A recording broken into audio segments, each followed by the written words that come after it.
Just been counting Gold Series all night, and yeah, I just want to say that why in the world who needs this? Who? Here, let me stack these on the top of my deck. Oh, rank up magic! Like, this is absurd. So, we are here to talk about luxury gaming results, and there will be the Gold Series tally video coming up very soon. So, let's dig on into the luxury games day one breakdown with Top Cut coming tomorrow morning.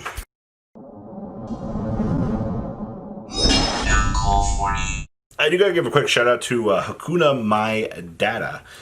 He's the one that's helping luxury and helping gather this information, prepare it, make it look beautiful. So I'll have a link down below for those of you that would love to check him out. I would greatly appreciate that. Also, YuGiOhDaily.com, MCL40. Heart. Alright. So, what do we got here? We have 23% of the overall field out of 208 players are playing Virtual World. Now, shimmer my timbers and call me a bad player, but I do remember that we talked about this as a good budget deck, right? Now we got John Moore over here making videos going, hey, you should pick up your Virtual World now. Didn't we just talk about that? Alright, so we've talked about this deck was a good budget alternative for competitive play. I think those of you that listen got rewarded from this channel. The deck kind of took a little bit of a backseat for a little bit. A lot of people kind of started discounting it, but here we are. Alright, so very budget friendly. The deck is super easy to play. Alright, monkey spinning on wheel can play deck. Super easy.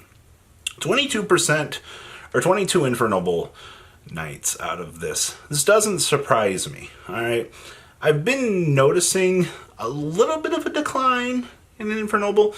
It's just kind of enough that you notice. I don't know if people are just kind of bored of the deck. You know, Smoke Grenade is a good card, alright? But maybe people just get sick of winning. That's a kind of strange thing to say. But go first, Smoke Grenade, gain knowledge from the opponent. It's unfair. I get that. But that's some interesting representation. Now, we get to the Quadrant of Zodiac. Now, there were 22 Zodiac decks in general, but 14 of them were pure. So that's probably going to encompass basic Zodiac engine. You're going to be playing some sort of amount of hand traps and maybe regular traps, depending. I've seen a lot of the control variants and things like to get spicy in their way of they do things. So the control variant is very good. All right, we're not going to discount that and be like, no, this deck is bad. No, the deck is very solid for the pure variant. Now, Lund, a little while back, mentioned that he thought that the TCG would go more towards the dogmatic side of Zodiac, which gives you a little bit more, I want to say, I guess, control. So you basically get all of the love that you would for your big Zeus, and then, you know, Ecclesia, climb on up, you know, load up with the Fleur-de-Lis and things like that. The only thing I could see is there like a little bit of a confliction in extra deck space if a good player doesn't know how to handle this.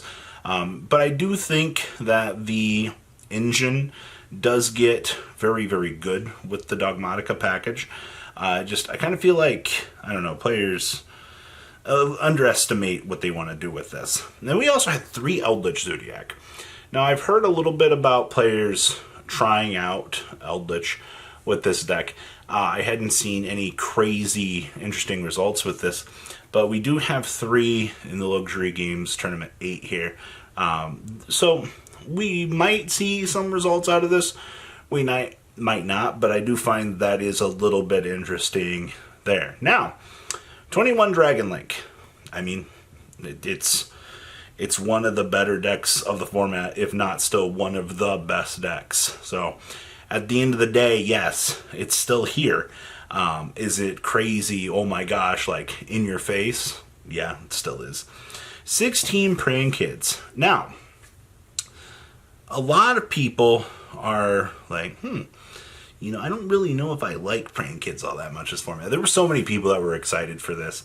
The combo for this is, it's sweet, all right? Like, it really is. But at the end of the day, I've noticed that a lot of people are kind of just walking away from the deck. I don't know if it's just like trends in the format. People played it, they're like, this isn't for me, and they're calling it quits. But I'm glad to see that there are 16 Praying Kids players at least testing out this variant and seeing if they can find some sort of success with it. Now, we got the Eldritch pie chart here. So we got 15 Eldritch. That's cool.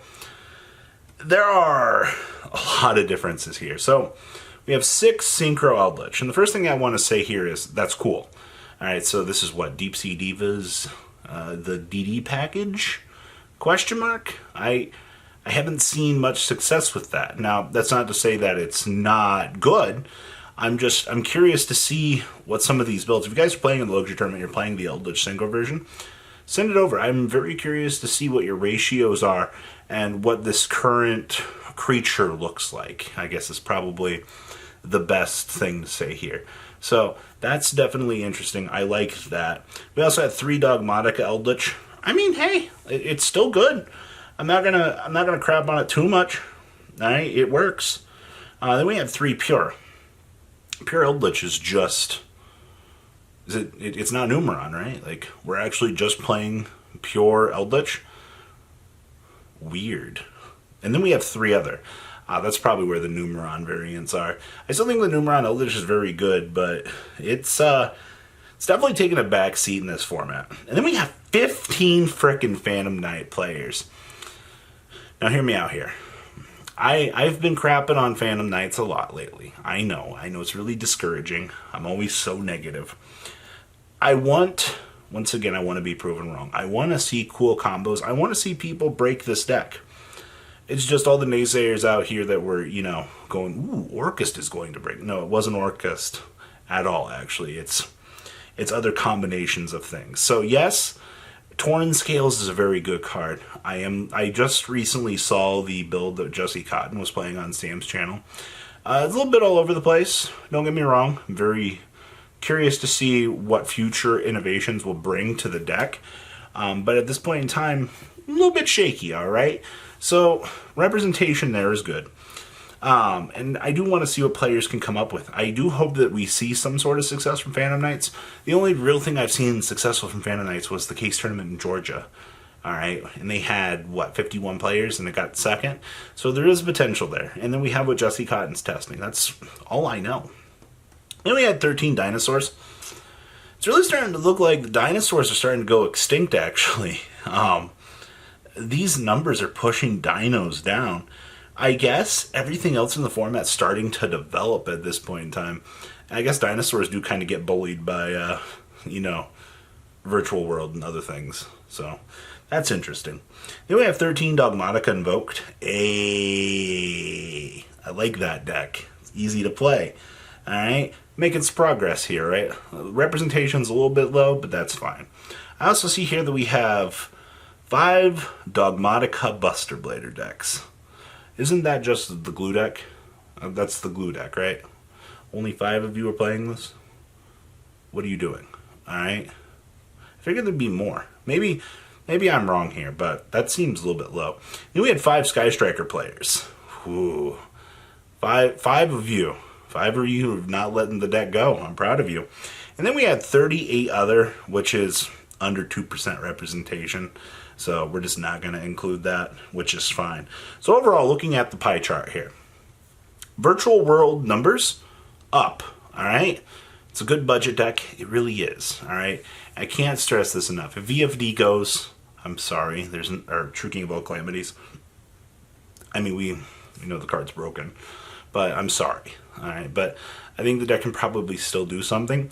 But as of where we sit now, it's very budget friendly. Zodiac numbers with all the differences, seeing Eldritch variants this way, doesn't surprise me. There's a lot of cool innovation to be had. Even though the format looks like a giant pile of dog turd, it's really rough. And I want to see what these Phantom Knight players are bringing to the table. I want to see these cool innovations. I want to see their success. All right, I like when we can see more decks in the format. All right, don't get me wrong. I'm not a super big fan of the combo potential of the deck, but it doesn't mean I don't want to see what this deck can still do. All right, I think a lot of people will agree with that. A lot of people were sitting on their Phantom Knight cards going, I knew I bought Torn Scales for a reason. So, let them have it, alright? Guys, please leave a comment down below. Tell me what you guys think. And, well, that's all I got. As I go to click, like I do in my other videos, I realize I'm sitting at the kitchen table. What a weird thing. Thank you, patrons, for making the ride never truly end. Without you guys' support, well, I would probably be doing Truffle Shuffle videos for a living. Guys, please check out VanCool40 for all of your Cardfight Vanguard content brought to you by MCool40. And if you are looking to pick up singles, check out MCoolGames.com for your trading card game needs. Thanks for watching, everybody.